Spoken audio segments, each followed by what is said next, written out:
नाव में बैठकर जाल फेंकना बहुत आसान है। पानी में उतरेगा तो बड़ी मछलियां खा जाएंगी।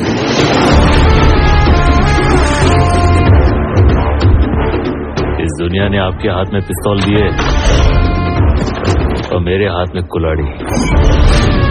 हम सब अपनी लड़ाई लड़ रहे हैं।